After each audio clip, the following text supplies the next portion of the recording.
ஆண்டவருக்கு ஸ்தோத்திரம் உண்டாவதாக. May all glory be to God's holy name today. 2026 ஜனவரி மாதம் 25ஆம் தேதி ஞாயிற்றுக்கிழமை. Today is 25th month of January, the year 2026, the Sunday morning. ஆண்டவருடைய கிருபை. Today is God's grace. இயேசுவின் நாமத்தினால். The name of our Lord Jesus Christ. உம்முடைய ஆளுகையிலிருந்து சித்தம் செய்ய கிருபை செய்வீராக. Let us live in God's reign and do your will. இயேசுவின் நாமத்தினால். The name of my Lord Jesus Christ. Amen, amen, amen. Amen, amen, amen. என்னுடைய பிரசங்க தலைப்பானது, The topic of my message today is தேவ சித்தம் செய்பவர்களே. those who do God's will. சபையே இயேசுவுக்கென்றே இயேசுவுக்காக அவருடைய சித்தத்தின்படி வாழ வேண்டியவர்களாக இருக்க வேண்டும். Listen, church, we are required to live for Jesus Christ, to live according to His will. இயேசுவையே முன்வைத்து தேவ சித்தம் செய்து துதியை சொல்லி வருவோம். Let us keep Jesus in front in our lives. முதலாவது குறிப்பு, As my first point, உள்ளேயும் வெளியேயும். both internally and externally. நாங்கள் மாற்கு எழுதின சுவிசேஷம் 3வது அதிகாரம் 31வது 32வது 33 34 35 வசனங்களை வாசிக்க போகிறோம். Let us read the book of Mark chapter 3 verse 31 to 32. அப்பொழுது அவருடைய சகோதரரும் தாயாரும் வந்து வெளியே நின்ற அவரை அழைக்கும்படி அவரிடத்தில் ஆள் அனுப்பினார்கள். அவரை சுற்றிலும் உட்கார்ந்திருந்த ஜனங்கள் அவரை நோக்கி, இதோ உம்முடைய தாயாரும் உம்முடைய சகோதரரும் வெளியே நின்று உம்மை தேடுகிறார்கள் என்றார்கள். And his mother and his brothers came, and standing outside they sent to him and called him. And a crowd was sitting around him, and they said to him, your mother and your brothers are outside seeking you. 33வது வார்த்தை, The verse 33.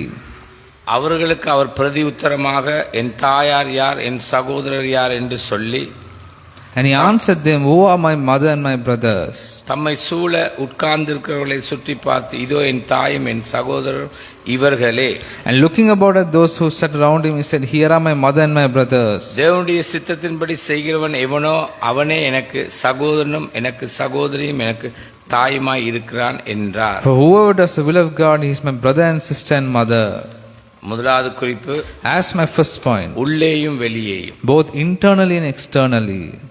தேவ சித்தம் செய்ய மறுத்தவர்களை கவனிக்கிறோம். We observe those who refuse to do God's will, உள்ளேயும் வெளியேயும். both internally and externally. சபைக்குள் இருக்கிறவர்களும் வெளியே இருக்கிறவர்களும் தேவ சித்தம் செய்ய மறுத்து விட்டார்கள். Those who refuse to do God's will, both internally, who are in the church, both internally and externally.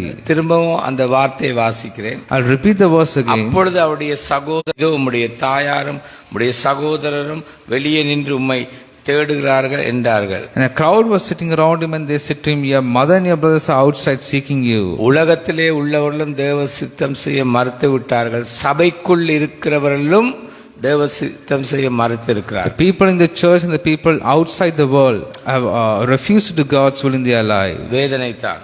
This is painful. இரண்டாவது குறிப்பு, As my second point, தேடுகிறார்கள். they are looking for Jesus. மாற்கு 3:32. The book of Mark chapter 3 verse அவரை 32. சுற்றிலும் உட்கார்ந்திருந்த ஜனங்கள் அவரை நோக்கி, இதோ உம்முடைய தாயாரும் உம்முடைய சகோதரரும் வெளியே நின்று உம்மை தேடுகிறார்கள் என்றார்கள். And a crowd was sitting around him, and they said to him, your mother and your brothers are outside seeking you. தேடுகிறார்கள் என்று சொல்லும் போது கிரேக்க வார்த்தை செட்டின். The Greek word for looking for is zetein. ZETEIN. ZETEIN. இது மனிதர்கள் கிறிஸ்துவை கட்டுப்பாட்டுக்குள் வைக்கும் முயற்சியை குறிக்கின்றது. This attempt is trying to keep Jesus under control. துக்ககரமானது. This is very sad. உலக மனிதர்களும் அப்படித்தான், சபைக்குள்ள இருக்கிற தலைவர்களும் ஊழியர்களும் விசுவாசிகளும் அவருடைய இயேசுவை அவர்களுடைய கட்டுப்பாட்டுக்குள்ளே வைக்கத்தான் நினைத்து வாழ்கிறார். But those who are inside and outside are trying to do the same thing. துக்ககரமானது. This is painful. மூன்றாவது குறிப்பு, As my third point, இயேசுவின் புதிய சமுதாயம் நாங்கள். Jesus' new society. மாற்கு 3:33 35. The book of Mark 3 verse 33 to 35. வசனத்தை வாசிக்கிறேன், விளங்கிக் கொள்ளுங்கள். Now I'll read the verse and you understand. அவர்களுக்கு அவர் பிரதி உத்தரமாக, என் தாயார் யார், என் சகோதரர் யார் என்று சொல்லி தம்மை சூழ உட்கார்ந்திருந்தவர்களை சுற்றி பார்த்து, இதோ என் தாயும் என் சகோதரரும் இவர்களே. And he answered them, who are my mothers and my brothers? And looking about at those who sat around him, he said, here are my mother and my brothers. நன்றாய் கவனியுங்கள். Listen to this carefully. உள்ளே இருக்கிற சபையிலே இருக்கிறவர்களும் கவனியுங்கள். Listen to the people who are sitting inside the church. சபையில் இருக்கிற தலைவர்களே, ஊழியர்களே, விசுவாசிகளே கவனியுங்கள். Listen to this word of God, Christian leaders, ministers and believers. தேவனுடைய சித்தத்தின்படி செய்கிறவன் எவனோ அவனே எனக்கு சகோதரனும் எனக்கு சகோதரி எனக்கு தாயுமா இருக்கிறான் என்றார். For whoever does the will of God is my brother and sister and mother. உள்ளே இருக்கிற அல்லது சபையில் இருக்கிற நீங்கள் தேவ சித்தத்தின்படி செய்து அவருடைய ஆளுகையிலே வாழ வேண்டும். The people who are internally inside the church, let us live according to the will of God and let us live under the reign of God. வெளியே இருக்கிறவர்களையும் தேவனுடைய ஆளுகைக்குள்ளே கொண்டு வர வேண்டும். Let us bring those who are externally outside the church. இது கிருபையின் நேரம். This is the time of grace. யார் வேண்டுமானாலும் வர கதவை திறக்கின்றார். He is ready to open the door to anyone who comes to him. மிக முக்கியமாக தேவ சித்தம் செய்ய வேண்டும் என கூறுகின்றார். Most importantly, expects us to do the will of God. புதிய சமுதாயமா இருக்கிற நாம் அவருடைய ஆளுகையில் தேவ சித்தம் நிறைவேற வாழ்வோம். We who are his new generation or society, let us live our lives in his new reign. Let us live our lives by doing the will of God. இனியும் காலம் செல்லாது. Time is short. சபையின் தலைவர்களே, ஊழியர்களே, மந்தைகளே மனம் திரும்பு. Christian leaders, ministers and believers, repent.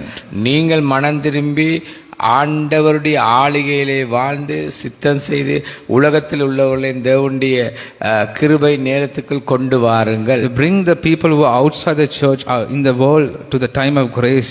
இது திறந்த வாசல். This is the open door. நல்ல சந்தர்ப்பம். And this is a new opportunity.